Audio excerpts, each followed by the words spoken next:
First of all, congratulations to Miami. I mean, if you look at their season, they've had a great season. In the new ACC, they beat 2 top 5 teams, and I thought this was one of the tougher second-round matchups for some of the higher-seeded teams. And you can see the athletes they have and the arms that they have. And but I thought our blocking defense did a great job of wearing them down and frustrating them. And I thought we served pretty well at times, got them in some trouble, and they really so they really couldn't set middle much. And I thought we made plays when we needed to make plays to just keep the momentum and keep the crowd into it. And it was a really, really nice effort by our team tonight. John, what do you think of Flo Marie and how you guys did against her? Well, you can tell she's got a big arm. She probably is one of the hardest hitters in college volleyball. And I thought, she got a couple really nice kills early, but then we just started touching her and slowing her down. We also started serving and making it kind of a little harder for her to get set.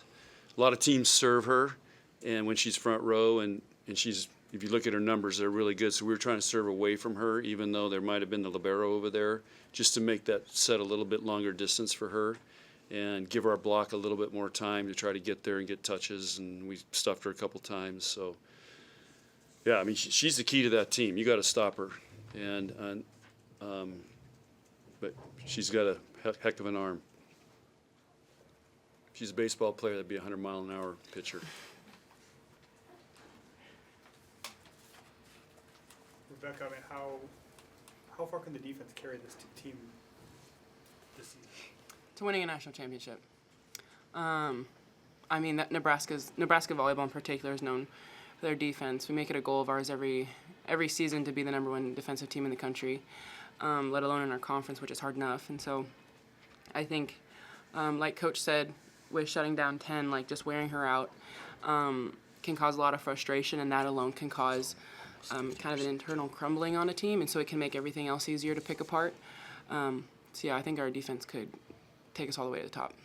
What was it like going up against Flo Marie and kind of what she brings to attacking? Yeah, I haven't seen somebody move that fast around the ball in a while, I'll say that. I'm used to the larger girls. They tend to just kind of snap it off high and hit it super hard, but she's kind of like medium-sized, and so she was working extra hard, but she knew when to add heat, and so kind of reminded me playing overseas a little bit, so that was fun to see again. What's the feeling like calling your own number on match point and finding the floor? Feels good. I mean, I was in a good position a lot of the time today, and everyone was kind of on, so they weren't really paying attention to me, and I knew that. So, yeah, feels nice to finish the match on that. Is that what the fist bump is about, John? Yeah, we call it beast mode from Bergen. Beast mode. Bergen beast mode. Bergen. Huh, yeah, of course. My name's always spelled wrong, though. John, did you make adjustments? I think rotation 1, Flo Marie was serving you in rotation 1. Did you make adjustments too so she wouldn't be facing that? No, we actually we were okay with her serving in 1. There's a couple of rotations we did not want her jump serving in, but we were more worried about the setter serving in a certain rotation. So that's what we were messing with, trying to keep her away from basically our rotation 1. So that was the plan. And then I felt like, she carries a big load for them. Jump serving, how many sets she had? 39 sets. She had 45 sets last night. That carries a big load. And we were serving her when she was in the back row and trying to wear her down. But we've been really good at passing jump serves this year. I mean, everybody kind of goes away from it. And but we started day 1. In August 5th, we started passing jump serves because you starting to see so much more of it in college volleyball this year. Everybody seems like they have a jump serve. Why is that, do you think? I don't know. It's when it works, it's great, and I just think maybe they're watching teams internationally. I don't know.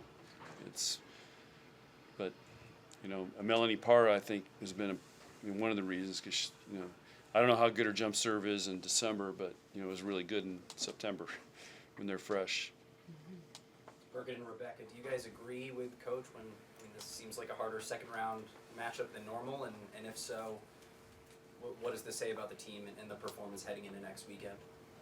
Yeah, for sure. They're feisty, and they showed they have a lot of arms, and I think that it's just a kudos to them. They are a great team, but I think just like Rebekah said, our defense can take us all the way, and that's what it did tonight. We just kind of wore them out, took away what they wanted to hit, and that makes it really hard on hitters, and it makes them think a lot. But yeah, they're a great team.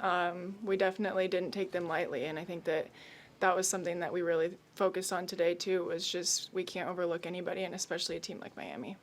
Yeah, for sure. I think knowing that they beat Texas in their season, I think for me personally, that kind of put a chip on my shoulder, just knowing that they weren't going to roll over lightly. And we talked about that in the locker room between the second and third set, that we had zero expectation of this just being a steamroll in the third set. And so we were just talking about being versatile and waiting for their adjustments and just attacking it on all fronts.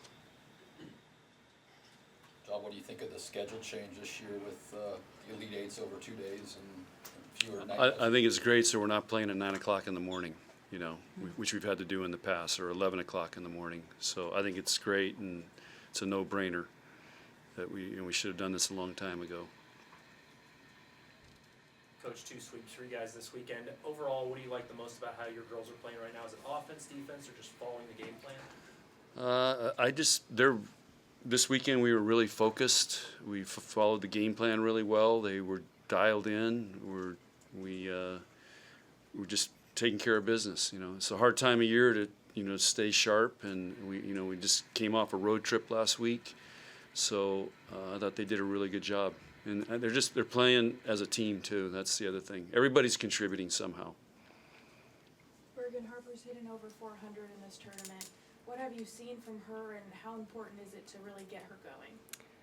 Yeah, she's a big key to our team. She does a lot for us. She passes a lot of balls, obviously hits a lot of balls, and just getting her in a rhythm is really good for us. And I don't know, I think she's just been really aggressive this tournament. She wants to have no regrets leaving the game, so you can kind of see it, and I'm really proud of how she has been playing. So Rebekah, how's it feeling knowing you have one more weekend at the Vandy? I was actually thinking about that earlier. We were having fans wait out, and typically we'll have fans wait out a couple of hours with Wisconsin, Penn, like really big teams that we're used to seeing huge turnouts, but the students were showing up hours early for the first and second round of the tournament, and it just made me really appreciate like what we have here. And you also see a lot of girls post on their Instagram stories, 7 o'clock at our gym. We don't do that. We post like fun TikToks and things because we expect that every night, and I think that's such a gift. So it's just hard because I know, wanting to pursue overseas, it's probably not going to be as packed, and Husker Nation has truly just been a gift day in and day out. I mean, it blows my mind that we can regularly sell out the stadium, so that was really cool. Time for a few more? Rebekah, this season you guys have shut down some go-to players for Wisconsin, Penn State. Yeah. You've done a good job of that. What are all the things that have allowed you guys to be really good against go-to players for other teams? Like shut them down, you said? The biggest thing is communication, and our coaches work really hard on the scouting report, and again, it just goes back to Coach always talks about ultimate trust. So when you come here, you might be used to being the big fish and kind of doing things your way, but when you're part of a team with everyone who has full capabilities, when you just can honor your role and fulfill that role, it makes it super easy. So it may seem like I'm touching a lot of balls and doing crazy things, but that's just my job. And the coaches set that up. My pin blocker set that up. So, yeah, I mean, I don't really know what else to say. It's really just a game plan.